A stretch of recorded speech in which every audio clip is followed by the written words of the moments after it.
kapag ako'y napatay, meron na akong kinausap na kayo ipapatayin din. Parang gano'n, di ba?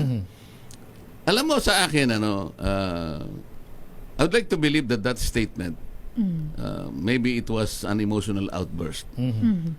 A fit of rage. Siguro dahil sa kanyang frustration, kaya niya nasabi yun. Ang sabi na ba niya, kapag ako'y namatay, So sa tingin nyo hindi seryoso yung pagbabanta ng Vice Presidente? papayag ba siyang mapatay? Kapag ako'y napatay, papapatay ko rin kayo. Alam mo, tutuusin, grave threat siguro. Ano ibig sabihin ng grave threat? Ang grave threat ba will transition into high, alam mo pinag-usapan sa saligang high crimes. Kamukha ng treason, ng bribery, Plunder. matataas na uri ng krimen na ito ay makikita ng mamamayan na talagang yung tiwalang ibinigay ko sa iyo, kailangang alisin na sa iyo sapagkat napakataas ng pagkakasala mo. Betrayal of public trust. Betrayal. Public trust. A grave threat.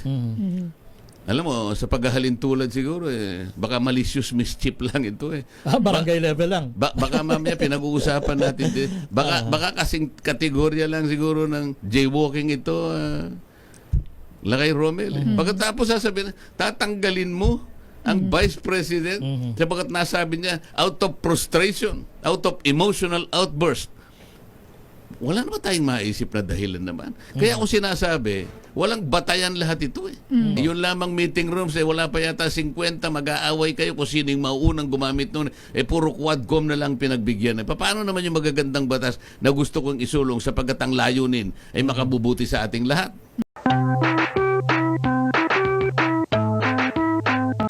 Ngayon, Congressman Marcoleta, ang unang tanong ko noong nakalipas na halalan kayo ay nagtangka na kumandidato, hindi po ba bilang senador, pero kayo po ay umatras. Ngayon, talagang tuloy na ang inyong pagsabak sa senatorial race. Ang tanong ko ang sabi ng ibang political analyst yung iba raw kandidato they are testing the political waters. Kayo po ba tapos na kayo dun sa stage na yon na nabigyan nyo na ng kumbaga napulsuhan nyo na yung taong bayan at ngayon ay meron na kayong sapat na dahilan para ituloy ang pagkandidato bilang senador, congressman? Oo, Lakay Romel, Sister L. Kasi yung pag-atras ko nga noon, masasabi ko na wala masyadong kahandaan yun But it gave us a moral lesson. Kaya itong pagtakbo ko ngayon, masasabi ko talagang seryosohan ito at wala nang atrasan. Sigurado tayo. Kumbaga sa prutas talagang hinug na para pitasin. Ayun. At nasagot nyo na yan, Kong. Ang susunod naman po nating katanungan, kayo po ay sigurado na, hinug na, wala nang atrasan. Ang tanong naman po ng mamamayang Pilipino, ng masang Pilipino, bakit ikaw po at ano po ang inyong plano? Bakit po kayo tumatakbo? Kasi napakarami ng problema ng ating bansa ngayon, Sister L. Yung mga hamon na kinakaharap ng bansa natin ay kakailanganin siguro ang isang Dante Marcoleta. Lalong-lalo na dun sa pagbabantay dun sa mga batas na nagawa na natin. Marami tayong magagandang batas, ngunit ang nagiging problema yung pagpapatupad nito. Inaral ko lahat Halimbawa, yung tungkol sa batas ng kuryente, Sister L, baka hindi nyo na masyadong natatandaan ito sapagkat ito ay naging batas 24 na taon nang nakararaan. Ang kanyang pangunahing layunin ay idulot natin ang kuryente sa mamamayang Pilipino sa murang halaga. Siguro kayong dalawa, hindi naman siguro makikipagdebate sa akin kung pag-uusapan na yung taas ng kuryente ngayon sa ating bansa. At kahit saan ako magpunta, ito yung kanilang reklamo. Paano nangyari yun? Paano yung pangunahing layunin ay naging kabaligtaran? Ang totoo niyan, ang singil ng kuryente sa ating bansa ang pinakamataas sa buong Asia. Anong problema? Yung pagpapatupad. Napakarami. Batas sa pagsasaka, napakarami nating batas na magaganda. Ngunit hindi na ipatupad lahat ang magagandang layunin nito. Halimbawa, sabi ng isang batas, kailangan merong guaranteed price ang palay. Hindi nangyari. Kailangan lahat 25% ng loanable bank ng bawat bangko, mapapribado, mapapubliko, ipautang sa mga farmers bilang suporta at sa mga beneficiaries ng agrarian reform. Walang nangyari. Meron pang isang layunin ng batas, pagka ang isang crop ay naitatanim sa ating bansa in sufficient and abundant quantity, huwag tayong mag-import. Bakit? Ang palay ba hindi natin may tatanim in sufficient quantity? Napakalawak ng ating taniman, fertile ng ating lupain. Bakit tayo nag-import? Sa mga tuwid, hindi natutupad. At sinabi pa sa isang batas, lahat ng kanilang gagamiting kasangkapan, mga equipment, mga machineries, dapat dito na natin minamanufacture.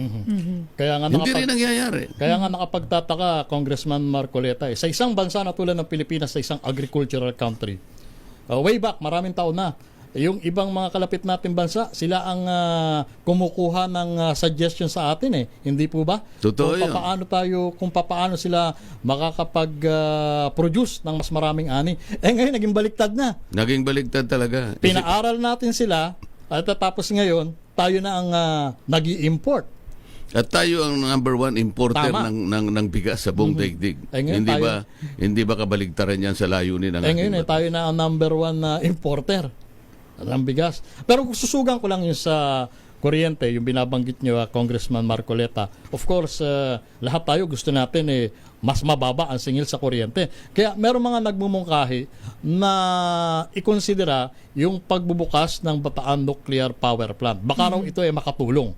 Sa tingin niyo po ba napapanahon na i-consider yung mga ganyang proposal? Alam, matagal pa yun Kasi napakarami pang mga tsetche-buretche na pag-uusapan dyan. Merong political issue dyan. Kesyo ito'y nakaupo sa isang earthquake fault. Danger zone. Alam mo kung talagang gusto nating ibawa ang kuryente at madali yan, tanggalin natin ang 12% VAT.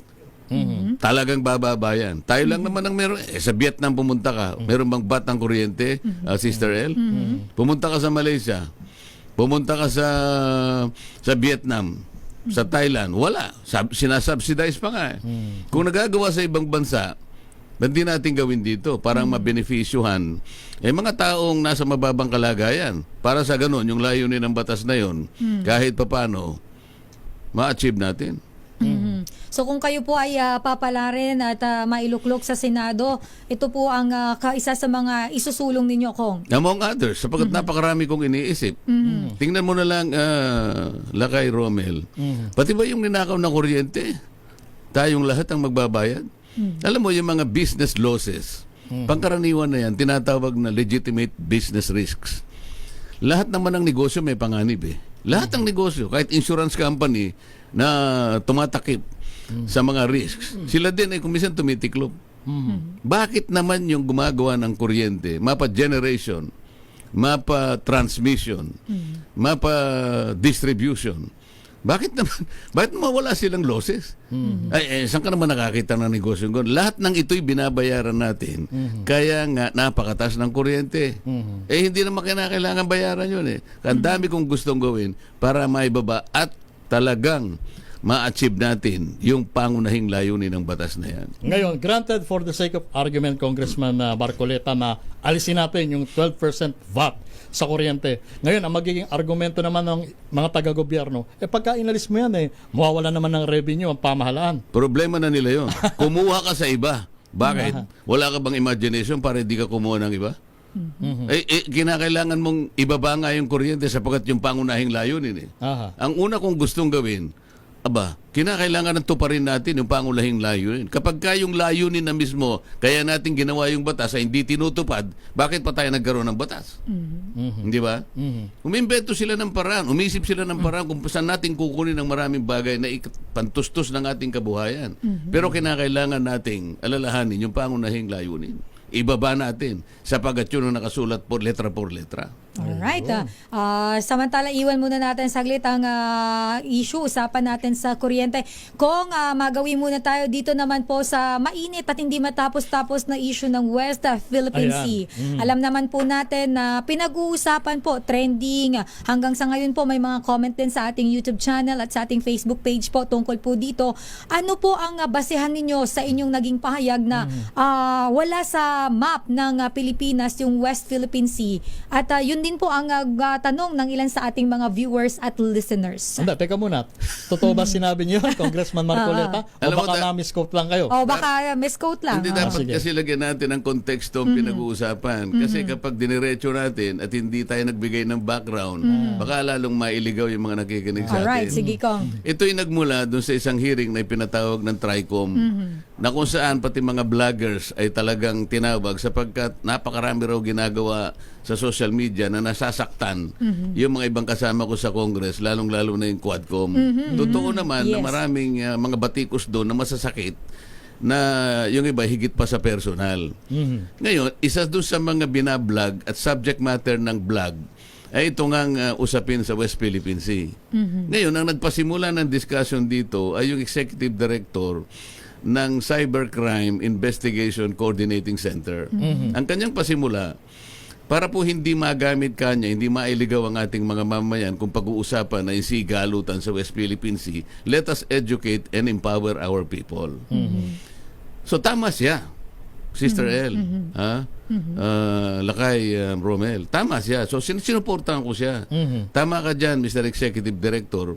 Pero kinakailangan kasangkapanin mo ang maraming ahensya ng ating pamahalaan sapagkat hindi biro-birong Tama. gawain yan. Kapag pinag-usapan natin ang West Philippine Sea, nako, yung complications niyan baka hindi mo ma-imagine. Katulad halimbawa ng katagang West Philippine Sea. Opo. Wala yang kako sa mapa. Ang ibig ko sabihin, pag tiningnan mo yung international map, ang talagang nakasulat doon, South China Sea. South China South Sea. China Tama. Sea. Tama. I-google mo yon South Yes. China Sea. Ngayon, kung ito'y ginagamit ng mga vloggers, pinipilit nilang gamitin South China Sea, baka maguluhan yung ibang mga bansa, yung mga, ano ba yung pinagtatalunan sa Pilipinas? Mag-google ko nga, wala siyang makitang West WPS, Philippine Sea. yes. E di ang nangyayari ngayon, napapahiya tayo. Yun naman sinasabi ko na, kasi ang pagkakagawa ng West Philippine Sea, atin lang ito. Tama. Insofar as our domestic law is concerned, tagkakaintindihan tayo lang. But are we not supposed to involve the entire world community? Kailangan maipatala natin, sabi ko, itong West Philippine Sea at may mga proseso kung paano natin maitala sa pandaigdigang talaan ng mga dagat. Hindi ba tama yun? Hindi ka naman pwede ka kung gumawa ng isang kalye, ikaw lang hindi mo kinoordinate sa barangay o kaya sa munisipyo. Baka mamaya sila kay Romel, nakasakay ng tricycle, wine-waste niya, yung ginawa mo, Sister El, na kalye, hindi niya makikita yun sapagkat hindi nakatala. Ganon din ang panig ng ating mundo. Pero sabi ko, kahit na hindi pa natin pangalanan ngayon, yang sinasabi nating West Philippine Sea, yan ang saklaw ng ating exclusive economic zone. Ayun. Atin talaga yan.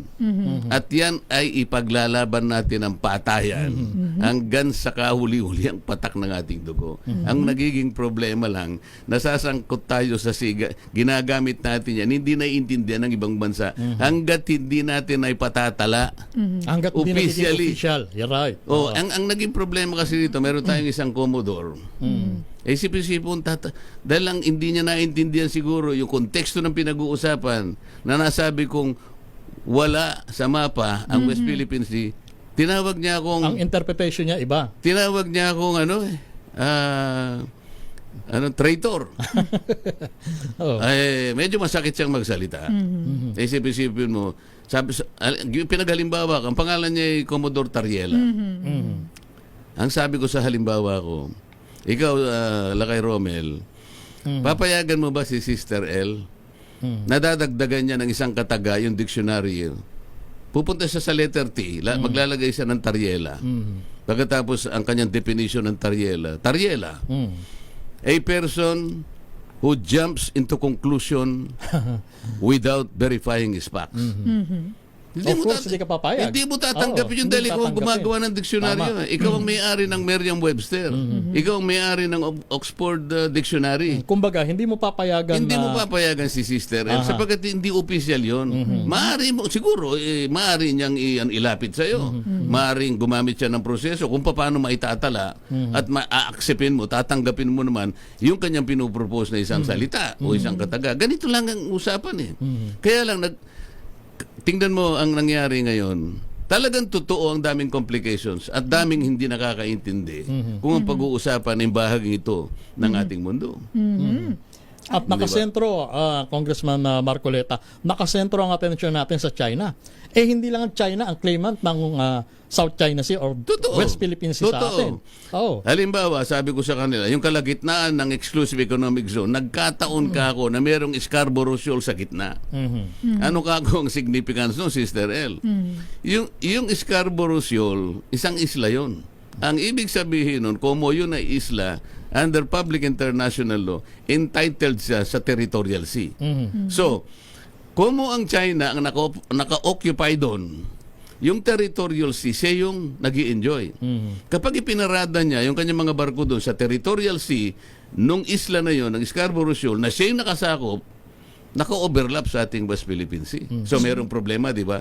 So, sasabihin natin ngayon, tingnan mo ang China. Inokopya niya yung saganang atin. Ipaglaban natin ang ating exclusive economic. Eh, meron siyang territorial sea. So, maraming hindi nakakaintindi sa komplikasyon dito. Kaya gusto ko, pag-usapan, i-educate. Ang problema si Commodore Tariela, imbes na sumama sa education, lalo niyang ginugulo. Kaya lang, naging maganda rin, siguro, napasimulan natin pag-usapan siguro para ma-educate ang So, ating sa tingin nyo bilang isang legal expert, ano pa ang ibang Hindi naman legal... ako legal expert. ano pa ang iba pang legal remedy para at least hindi tayo basta-basta binubuli ng China? Hindi ba halimbawa, sapat yung UNCLOS, halimbawa. Congressman Marcoleta? Halimbawa, dun sa UNCLOS, sinasabi sa UNCLOS, pag binasa yun ni Commodore Tariela, sasabihin ko na sa kanya, basahin niya yung Section 123. Nakalagay doon na yung South China Sea is a semi-enclosed sea. Ano ang significance nun, Sister El? Pagka semi-enclosed sea, pagka pananagutan ng mga coastal states na magkaroon ng ugnayan sa exploration, exploitation, conservation, reservation, or whatever, mga research, ganyan. So, panatilihin nating nakaugnay tayo doon sa sinasabi ng batas. Kasi ito ay, pwede nating sabihin sa China, lahat pala ng coastal states, kailangan tayo mag-usap-usap.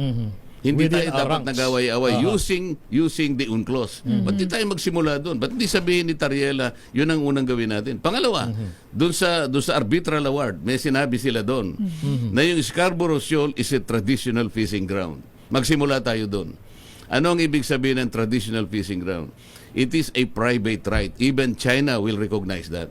Ibig sabihin, Even other hindi dapat claimant. mag-away-away ang ating mangingisda if we invoke the traditional fishing right. Kumbaga, free zone. Yes. Totoo yun. At sapagkat hindi pinag-uusapan ng territory, madaling pag-usapan yan.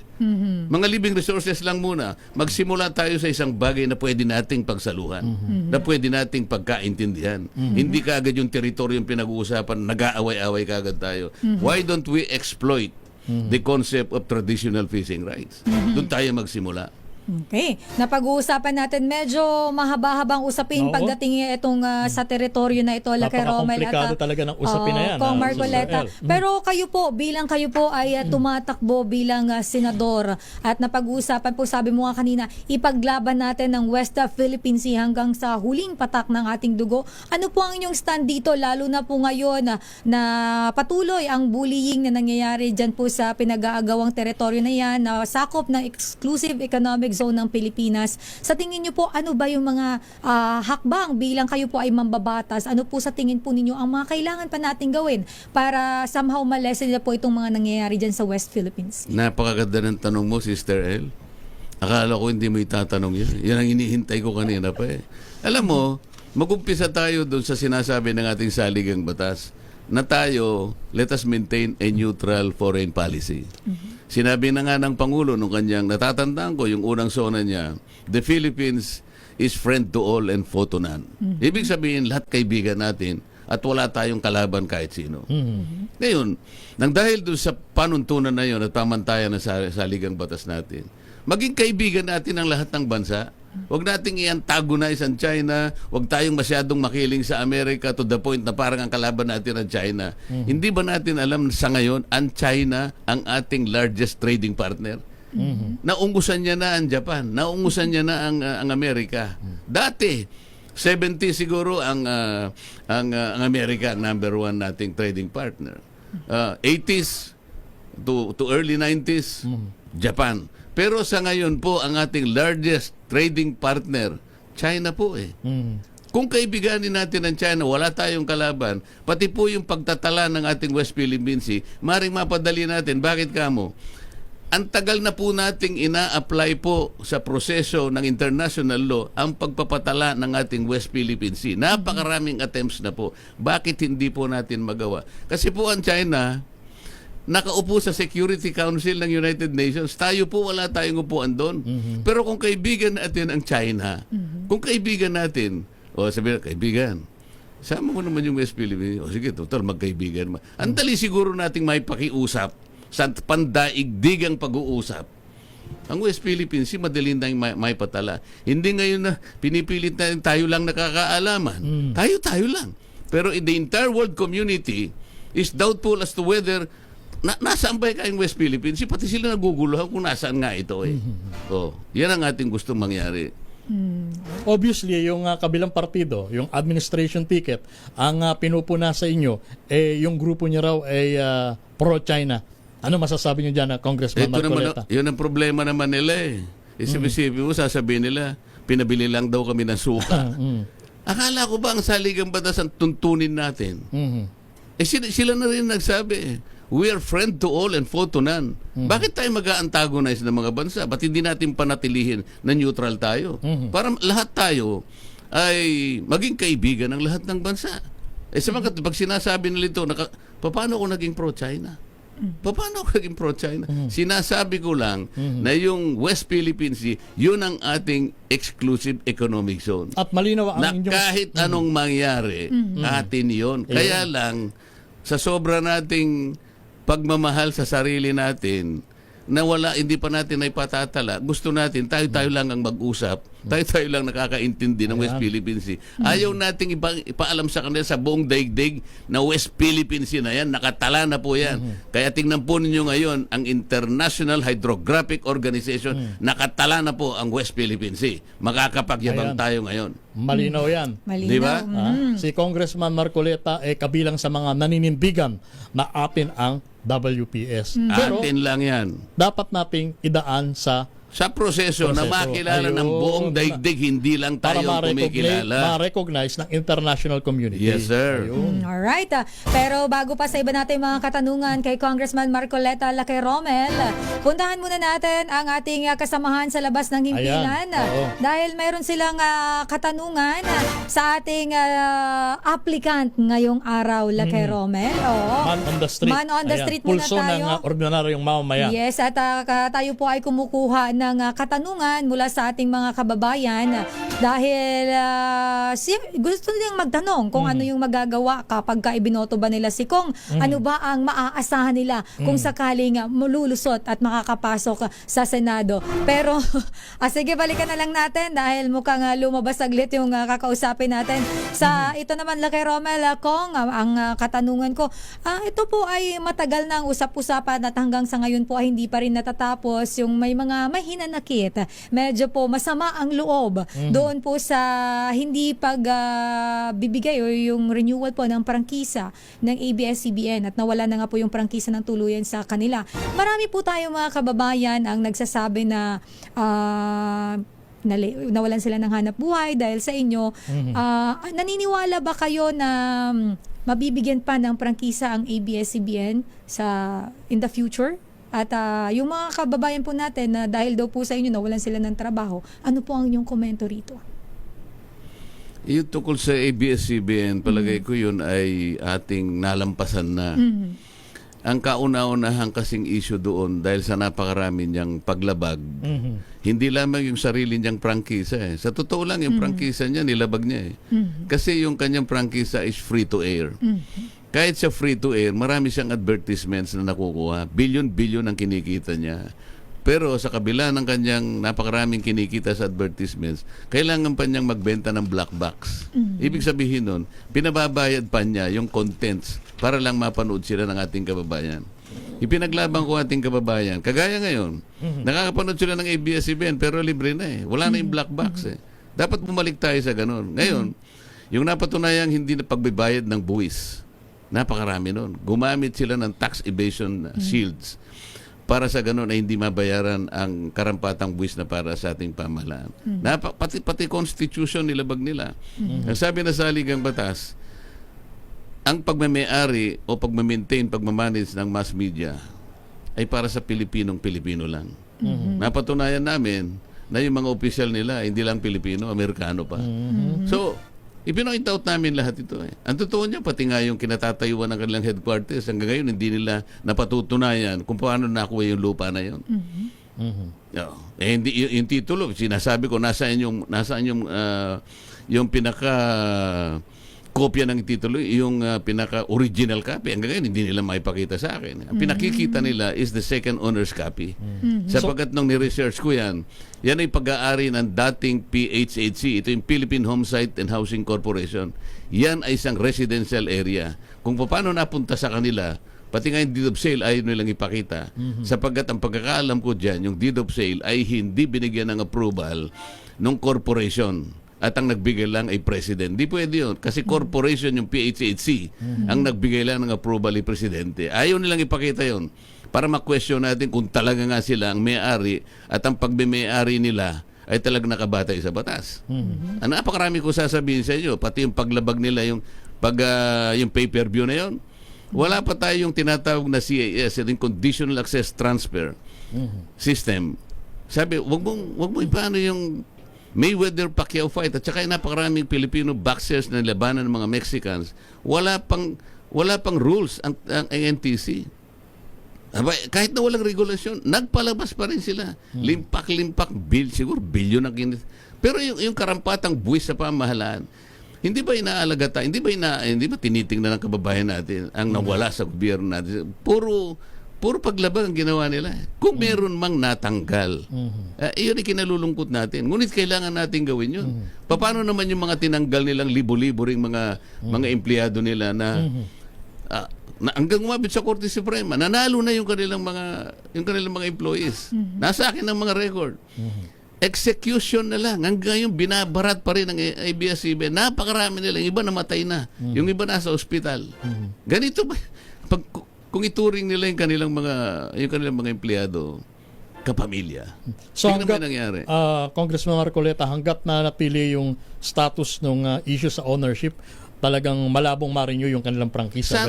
Sana sana makilala nila sa puso nila na lahat ng kanilang pagkakamali, aminin na lang kung ano yung pagkukulang sa gobyerno, bayaran nila. Noon naman yun ang ganoon na sinabi namin eh. Huwag na nating ituloy itong paglilitis na ito, bayaran nyo na lang. Kaso naman gusto pa nilang isulong namin. Ganoon na nga nangyari.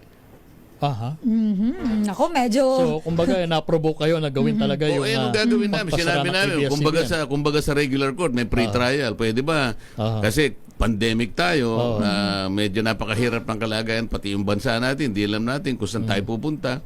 Pwede ba ayusin nyo na lang yung pagkukulang nyo sa gobyerno? Ito yung aming estimate na ganito. O hindi po, ilalaban na lang namin. Sige, akala nila wala naman akong ebidensya. Nakita naman nyo kung ano nangyari. Siguro sabi nila, 34 na truck ang mga abogado nila. Nag-iisa lang naman yan. Sige, tingnan natin kung talagang kaya niya.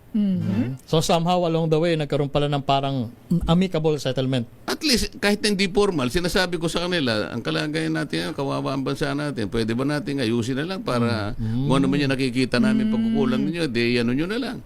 Kaso matatag sila na wala kaming kasalanan. Hindi naman ako papayag. Sasabihin lang, kinakailangan nyo munang i-prove kami na guilty. We're supposed to be assumed innocent until proven otherwise. Kaya nga po, Aling Alma, gusto kong tumakbo at manalong isang senador sapagkat yun po yung aking gustong i-address. Yung pong napakamahal na bilihin ng pangunahing gamit ng ating mga mamamayan, lalo na po yung pagkain. Sapagkat po, humirap po yung ating bansa ngayon. Halos 75% po ng ating populasyon ngayon, Aling Alma, ay nagsabing sila ay mahirap. Ito po ay nangyari halos in 21 years. Ngayon lang po nagsabi sila na 75% po ng ating mga mamamayan, ang feeling po nila ay mahirap. Siguro kasama na po kayo dyan ngayon sapagkat nagkukomplain na kayo sa hirap po ng bilihin ngayon, sa mahal. Totoo po yan. Kailangan po natin talagang i-address yan. Ang isa po sa paraan, yung pong katiwalian at saka corruption po ay kailangan nating masawata. Kasi po pagka yung corruption ay ganyan nakataas, yung 30% po na ginagamit sana natin para sa mahirap, yung pantulong sa public education, sa public health, sa public safety, lahat po, lalo na po yung pangkalusugan at saka yung edukasyon, para sa inyo po yun. Yung 30% po napupunta lang sa bulsa na kung sino-sino. Tingnan po ninyo yung mga nahalal na mga senador na pabalik-balik na lang. Itanong po ninyo sa sarili nyo, ilang pong beses na po silang ibinalik ninyo sa Senado? Bakit ganito pa rin po ang kalagayan ng ating bansa? Yun po yung gusto ko pong i-contribute. Tingnan po nating mabuti ang pinagmumulan ng lahat yan. Yan po ay dahil sa napakataas na antas ng corruption sa ating bansa. Alright, Boy. may katanungan pa ba si Nanay? Kuryente, bigas, yung mga Isa-isa. bilihin ng mga panahon, yung baboy lang, 400. Lahat mataas po ang mga bilihin. Talaga pong mataas, Aling Alma. Iisa-isahin natin lahat yan. Pati yung pong pagkain. Ngayon, itatanong ko po sa inyo, tingnan po ninyo kung ano ang itsura ng Senado natin sa panahon natin. Hindi rin po pare-pareho ang sahog. Ang sangkap hindi rin ho pareho. Alam po ninyo yan. Kapag kayo po'y nagluluto ng paksiw o kaya adobo o kaya sinigang, alam po ninyo kung ano sangkap na kukunin nyo. Sapagkat hindi kayo makapagluluto ng isang putahe nang hindi po nyo alam kung ano ang sahog o kaya ang sangkap. I-describe po ninyo sa akin ngayon ang Senado. Anong luto po ang Senado kung ikukumpara natin sa isang lutuin o sa isang putahe? Iba-iba po. May ganito, may ganon at saka ganon. Kailangan po makapaglagay kayo ng isa doon na kahit ganito po ang putahe ngayon ng Senado na hindi natin mapigura kung anong klaseng luto, maglagay po kayo ng bago na magsisilbing magic sarap. Baka sakay magkalasa po yun, Aling Alma. Salamat po sa tanong nyo. Okay, Boy.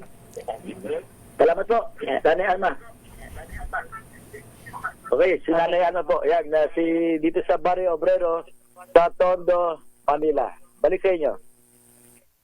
Maraming salamat, RH29 na Boy Gonzales at kay Nanay Alma. Laki Romel. Okay, nabanggit nga rin na a while ago, Congressman Marcoleta, yung inflation, pagtaas ng presyo ng mga pangunahing bilihin. Bukod doon sa binabanggit mo na katiwalian or graft and corruption, isa sa pinag-uugapan nito, obviously, ay yung pagtaas ng halaga ng crudo sa merkado. Kung halimbawa kayo po ay mahalal bilang senador, marami ang nagsasabi na dapat amyandahan natin yung oil deregulation law. Sa tingin niyo po ba kung kayo ipapalarin kabilang yan sa inyong isusulong? Ang totoo niyan, isa yun sa aking mga panukalang batas na hindi nga na-take up sapagkat lahat ng panahon at resources ibinigay sa Quadcom. Ganun po ba? Alam mo, petrolyo, gusto natin. Kasi ang problema, wala kasi tayong langis talaga. Hindi kagaya ng ibang bansa na talaga nagkaswerte na talaga may langis. Tayo wala talaga. Kumbaga wala tayong ibang option kundi Pero mag-angkat. ang nangyari, kaya lalong tumaas po yung kuryente. Kasi po, ang isa sa panggatong ng kuryente, hindi lang coal, kung hindi yung diesel. At lahat ng ito'y imported. Ngayon, nilagyan pa naman ng excise tax ang petroleum. Ngayon, tinaasan mo yung excise tax, gagamitin na panggatong sa generation, lalong tumaas ang kuryente. E di tanggalin natin yung excise tax. Sinasabi ko nga sa iyo kanina, tanggalin natin yung 12% bat sa kuryente, tanggalin natin ang excise tax. Bahala na silang humanap ng ibang kukunin. Eh bakit kasi nagkakabakli-bakli na yung backbone ng ating mga kababayan, tayo pa rin ang palaging nagagatasan na lang sa pagano. Umanap tayo ng ibang paraan. Hindi yung mahirap ang palagi na lang nahihirapan. Speaking of ibang paraan, may proposal na reactivate or buhayin yung Oil Price Stabilization Fund. Siguro hindi yun ang mabisang paraan sapagkat nakita ko meron downside din yun. Umisip tayo sapagkat ako marami akong panukalang batas na baka hindi ninyo alam, Sister L, ang aking panukalang batas na naihain dito sa 19 Congress lang, 10 power bills.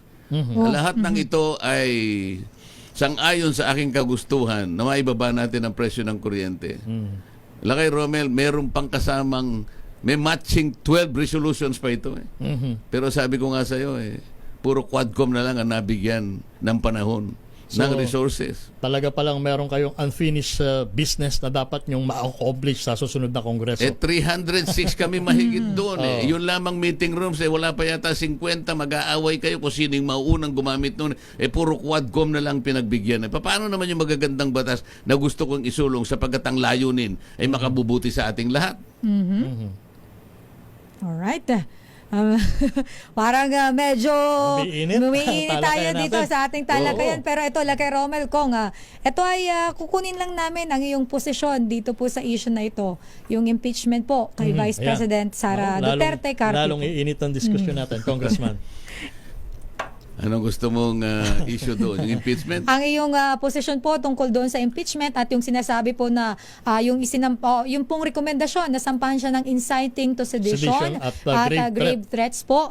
At according po sa NBI ay ito ay kanila napag-aralan at kanila po ito talagang 6 na abogado po ang nag-aral dito para po i-rekomenda. Ito pong ibinigay nilang rekomendasyon ngayon na kasuhan po si At Vice merong President. nagmumungkahi, Congressman Marcoleta, na sa halip na sumailalim si Vice President Sara Duterte sa impeachment, bakit hindi na lang siya mag-resign? Mag-resign. Kasi pagka siya po ay na-impeach, maaring hindi na siya makatakbo sa susunod na eleksyon.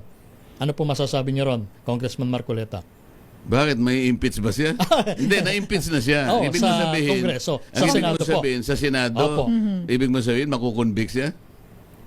Hindi, assuming Paano sila nakakasiguro na makukonvict nila? Kaya ako, hindi ako bumoto ron Sapagkat unang-una, alam ko wala namang batayan yun Party ako nung kanilang pagsusuri doon sa tinatawag nilang confidential funds. Bakit naman sa dami ng mga hensya ng ating pamahalaan, Sister L, Lakay Romel, nakita ko there are about 400 agencies of government who are beneficiaries of confidential funds and were also notified by the Commission on Audit to submit some reports in order to comply with some requirements. Bakit lang tinarget mo ang OBP, Sister L? Hindi ko pa pwede kong sabihin at saka ni Ka Romel na bakit ka naman ganyan? Paano natin mapapatunayan ang ginagawa natin ay talagang para sa kinabukasan ng ating bansa? Magsusuri pala tayo ng kaayusan ng paggamit ng confidential funds. 400 ito bakit naman ito lang ang tinarget mo? Hindi ka ba namumulitikan yan? Actually, tinanong ko sa kanila, ayaw nila ako sagutin. Imbes na sagutin nila ako, yung kinakain kong hopya, inagaw pa sa akin. Ayaw naman nilang makipagdebate. Pangalawa, sabi ko, tayo ba talaga ang may karapatang magsuri ng mga papeles, ng mga reports, na ngayon ay sinusuri pa ng Commission on Audit? Hindi ba natin inagaw ang tuntunin, ang tungkulin, ang mandato ng COA na sila lamang ang mag-audit sang-ayon sa ating saligang batas? Ayaw nila akong sagutin. Ninaaway lang ako. Kilala mo naman kung sino nang-aaway sa akin. Sa tuwing ako'y magsasalita to raise legal and constitutional issues, ayaw nga nila ako sagutin. Palagay ko wala naman silang may sasagot. Ayaw nila makipagdebate sa akin sapagkat siguro there is no superior argument that will probably pacify me o kaya sabihin nila na mali ako. Ako naman tatanggap ako ng mali, Sister L. Pero sabihin mo sa akin na mali. Let us rationalize together. Tama. Let us debate. Let us enrich the quality of debates. Because after all, Congress is a deliberative body. After all, Congress is a parliamentary institution. Tama. Dito mo makikita kung ano yung pinaka-bright na idea. Dito makikita ng tao kung sino ang may katwiran. So sa Yun ang madalit salita, Congressman Marcoleta, kayo ay naniniwala na yung impeachment case na isinampa ng Kongreso at isinumite sa Senado ay may tuturing ng dead on arrival. Dead on arrival. Unang-una, sabi ko nga sa basihan wala. Sinusuri pa lang ng COA eh. Nagsisimula pa lang ang COA. Ang COA wala pang conclusion. Initial findings lang. Sa totoo nun, Sister L, Premature, in other words. premature. Sa totoo lang, kahit na yung audit observation memo, mauwi do sa tinatawag na notice of disallowance, even the notice of disallowance is contestable. It is disputable. It is appealable even to the Supreme Court. Ibig sabihin, hindi man lang binigyan ng pagkakataon ng audit, ang Commission on Audit, na tapusin ang kanyang gawain. Inagaw yung kanilang gawain ng isang committee ng House of Representatives. Paano mo gagawin to? Ngayon yung sinuri mo na dokumento, sasabihin mo, ikaw napatunayan mo na ito'y valid. Samantalang ang COA wala pang ang findings eh. Sino ka para agawin mo at ngayon sasabihin mo sa sarili mo, you usurp that responsibility at sasabihin mo ngayon, eto, nagkasala ang Vice President. Eh, inagaw mo lang yung tungkulin ng COA eh. Pero Pag-uusapan natin yun. There should be an extensive debate in that area. So, bakit ako? So doon pa lang, Bakit ako, katakot-takot na Sister debate L, na. di ba? Oo. Bakit ikaw, kamo? Bakit hindi? Sapagkat kinakailangan malinawan natin ito. Sino ang magtatanggol sa katwiran? Bakit ako? Bakit ikaw? Sabi mo. Bakit hindi? Hindi nga ba? alright. Well said. Yun na. Bakit ako oo. nang nagtatanong sa inyo? Di ba dapat kayo nagtatanong sa akin? Actually kasi yung tinatanong Sige, ko na kay follow-up Romel, question. kay Kong, aside doon sa usapin ng confidential funds at intelligence funds, yun basihan sa di umano allegedly yung death threat ng Vice President kay Pangulong Bongbong Marcos, First Lady Liza Araneta at House Speaker Martin Romualdez, kung saan po nag-ugat yung rekomendasyon ng NBI na siya ay kasuhan. Inciting to sedition at grave threats. Hindi ba naalala natin? Sabi niya, recall natin, parang statement niya ganito eh. Kapag ako'y napatay, meron na akong kinausap na kayo'y papatayin din. Parang gano'n, di ba? Alam mo sa akin, I would like to believe that statement, maybe it was an emotional outburst. A fit of rage. Siguro dahil sa kanyang frustration, kaya niya nasabi yun. Ang sabi na ba niya, kapag ako'y namatay, So sa tingin nyo hindi seryoso yung pagbabanta ng Vice Presidente? papayag ba siyang mapatay? Kapag ako'y napatay, papapatay ko rin kayo. Alam mo, tutuusin, grave threat siguro. Ano ibig sabihin ng grave threat? Ang grave threat ba will transition into high, alam mo pinag-usapan sa saligang high crimes eh. Kamukha ng treason, ng bribery, Plunder. matataas na uri ng krimen na ito ay makikita ng mamamayan na talagang yung tiwalang ibinigay ko sa iyo kailangang alisin na sa iyo sapagkat napakataas ng pagkakasala mo. Betrayal of Yung public trust. betrayal, Public trust. Oh. grave threat. Alam mo, sa paghahalin tulad siguro, baka malicious mischief lang ito eh. Barangay level lang. Baka mamaya pinag-uusapan natin din. Baka kasing kategorya lang siguro ng jaywalking ito, Lakay Romel. Pagkatapos sasabihin, tatanggalin mo ang Vice President sapagkat nasabi niya, out of frustration, out of emotional outburst. Wala naman tayong maisip na dahilan naman. Kaya kung sinasabi, walang batayan lahat ito eh. Hindi nila malaman kung anong gagawin nila sa Vice President eh. Pero ang lahat ng nangyayaring ito, puro kaguluhan sa ating bansa. Napakarami nating problema. Balik Tama. tayo sa Yes, at pinag-umpisa nito. Ito, si Aling Alma na nagtanong ngayon, valid lahat yun. Ang kanyang katanungan sapagkat kinakailangan naman magkaroon tayo ng buhay naman na masasabi natin. Na ang isa bang mahirap, Lakay? Papayag ba siya na hindi mag-graduate? Ano man ang mangyari sa buhay niya? Palagay mo ba walang dignidad ang mahirap? At some point in his life, gusto niya na makahulagpo siya sa gapos ng kahirapan. Naniniwala ako doon. Sigurado walang tututol or walang mag-argue dun sa binanggit nyo na itong impeachment complaint, ito napaka-divisive. Magkakawatak-watak tayo rito eh. Yes. Yes, sir. Sakaling umakyat na nga sa Senado, sakaling matuloy, wag naman sana, sabi ni Congressman Marcoleta, wala nang ibang atupagin ng gobyerno, kundi itong impeachment na lang. Pero Hindi po ba? itutuloy nila yan. Opo, Hindi opo. ba? Pero ito na naman ang legal issue dito, Sister L. Ang impeachment, at na-impeach na nga siya, Sa Kongreso, is the handiwork of the 19th Congress. Pero alam na alam mo, sapagkat the 19th Congress will end Yes. on June 30, hindi siya matatapos, di ba? Kasi mga administrative procedures lamang dyan, aabot na ng June Tama. 30. Sa makatwid, maaari lang iniisip ngayon, ito'y pwedeng buhayin sa sa susunod na 20th Congress. Legal issue to. Legal issue to. Mahaba Mahabang pang, debate. proseso. Kung pwede ba, yung impeachment na gagagawan ng naunang Kongreso, pwede mo siyang buhayin sa susunod na Iyakyat Kongreso? na Kongreso. Hindi. Susunod na Kongreso. Kailangan tayo magdebate dyan, Sister L. Baka 2 araw mo kung i-guest dito, hindi tayo matatapos yan. At ayan na, Kong, sa totoo ka dyan, kay Romel, medyo mahaba ang usapan niya na tayo ay kinakapusan na oras. Kaya naman, Ang Kong, dami pa sana ang dami pa sana natin kay Congressman Marcoleta. Yes, marami pa tayong mga issue na gustong maitanong sa kanya. Pero tayo ay kailangan na palang tapusin ang ating interview. Pero ito, Kong, Sige po. ang tanong po ulit ng masang Pilipino, bakit ikaw ang kailangang iboto at bakit ikaw ay kailangang maupo sa Senado? Nasa inyong pagkakataon po, Congressman Marcoleta, na kausapin ng taong bayan. Go ahead, Congressman. Dapat ako talaga, Sister L, at saka Lakay Romel, sapagkat napakarami ko pong nakikitang problema ng ating bansa na ako po higit na makatutulong para ito'y ating malunasan. Maresolba po natin.